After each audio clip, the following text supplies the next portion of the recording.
vamos falar sobre a competência em negócios, ética e autoconfiança. Mas antes de seguir em frente, quero lhe fazer uma pergunta. O que é ética e moral? Vamos começar a investigar na origem uma resposta. A ética no computador seria a sua programação embutida que não vemos.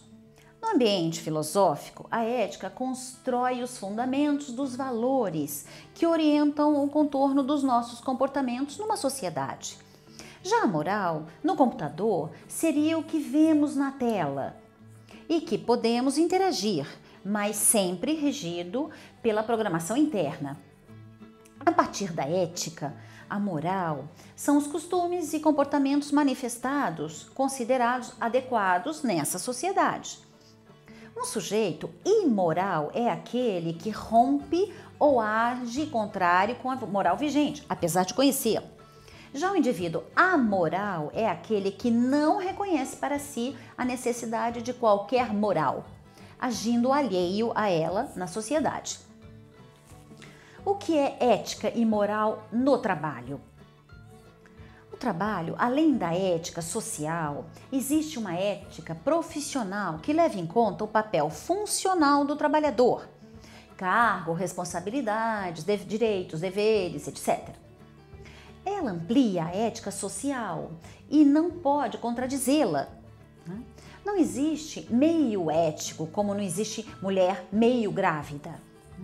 A moral no trabalho tende a ser praticamente a mesma na sociedade, com nuances de mais seriedade e registros com o que e como se realizam as atividades, demonstrando respeito às leis e normas externas e internas do ambiente.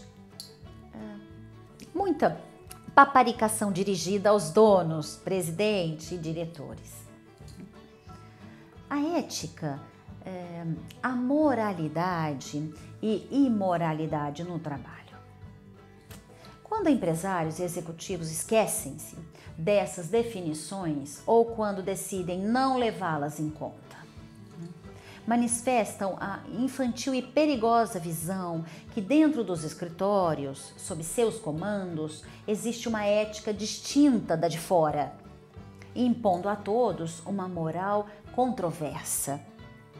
Piores são aqueles que dentro dos escritórios atingem o patamar do conceito da aética, ou seja, a ausência dos valores que orientam o contorno dos nossos comportamentos numa sociedade. É a terra de ninguém, ou ao menos a terra daqueles que mandam nestes microcosmos. O que fazer diante disso, né? Reiteramos e recomendamos reiteradamente a todos vocês que sigam a ética e a moral vigente na sociedade brasileira, dentro e fora dos ambientes de trabalho. Diante de situações de aética, amoralidade e imoralidade, procure imediatamente as instituições cabíveis ou, no mínimo, afaste-se rapidamente, profissional e socialmente deste cenário. Ser executiva ou empresária é um desafio que vale a pena dentro das regras do jogo. Lembrem-se sempre-se disso. Fora delas, uma empresária ou uma executiva é menos do que uma amadora. A necessidade de uma abordagem realística, né? Essa primeira parte sobre ética e moral, optamos por essa abordagem geral conceitual, pois assim vocês podem agora desdobrá-la em suas próprias realidades. Manifestar o comportamento ético mais do que uma competência em negócios, é uma competência de vida. E o comportamento ético é uma regra básica de convívio entre as pessoas e suas funções na sociedade, fora e dentro dos ambientes de negócio. Então, coisas como mentir, roubar, fraudar, sonegar, apropriar-se indevidamente, copiar, etc., são comportamentos fora deste princípio. E como o nome já diz, são as primeiras coisas que se deve ter em conta. Não seguiremos descrevendo essa competência, pois sabemos que a maioria das pessoas que alcançam nossos vídeos tem isso em suas mentes.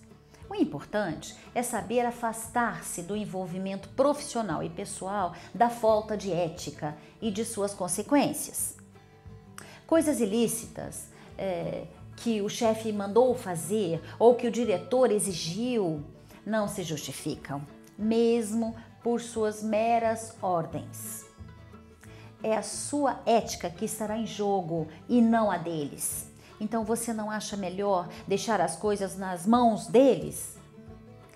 Isso é uma das formas de manifestar autoconfiança. Afinal, o novo emprego você sempre vai alcançar. Tenha isso em mente e siga tranquila. Agora vamos falar um pouquinho sobre autoconfiança. A pessoa autoconfiante manifesta uma postura positiva com relação às suas próprias capacidades e desempenho. É aquela que se valoriza e cujos princípios morais se desdobram em comportamentos coerentemente alinhados com esta forma de pensar sobre si mesma.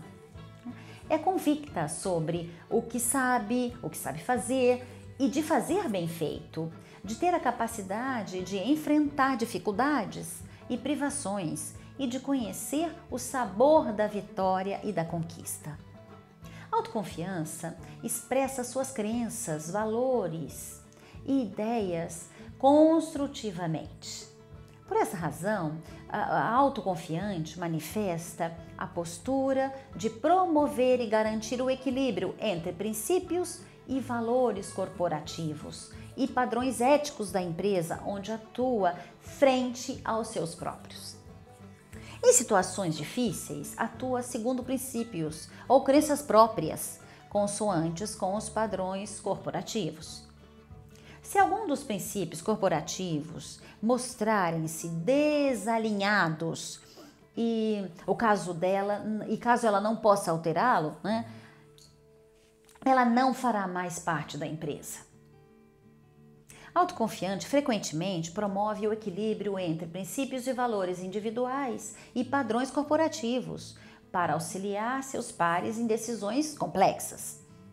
Dessa forma, ela será intransigente em alinhar todas as questões estratégicas de futuros negócios aos princípios e valores corporativos. Assim, ela representa e divulga valores da empresa interna e externamente.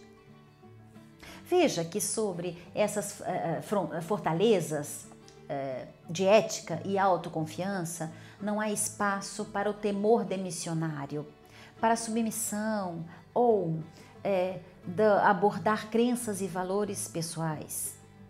No mundo como o nosso, cheio de oportunidades, ninguém merece isso.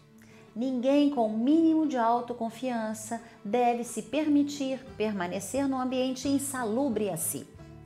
Isso é uma das características do assédio moral.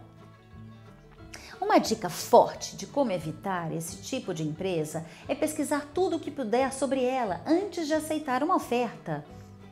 Procure-o principalmente por questões trabalhistas. Uma empresa com grande número de questões trabalhistas tem um forte indício de práticas internas questionáveis sobre o ponto de vista ético. Procure também por reclamações de clientes e fornecedores. Não deixe de investigar também o LinkedIn, Facebook. E por fim, no processo de entrevista, pergunte como se definem as questões críticas e as delicadas. Se porventura elas se mostrarem submetidas aos critérios pessoais do dono, familiares, presidentes ou diretores, e não de um código de princípios, tome alguns cuidados. Procure saber um pouco mais. Você pode perder aquilo que outros chamariam de oportunidade e você chamaria de inferno. Bem, por enquanto é só. Até o próximo vídeo. Tchau!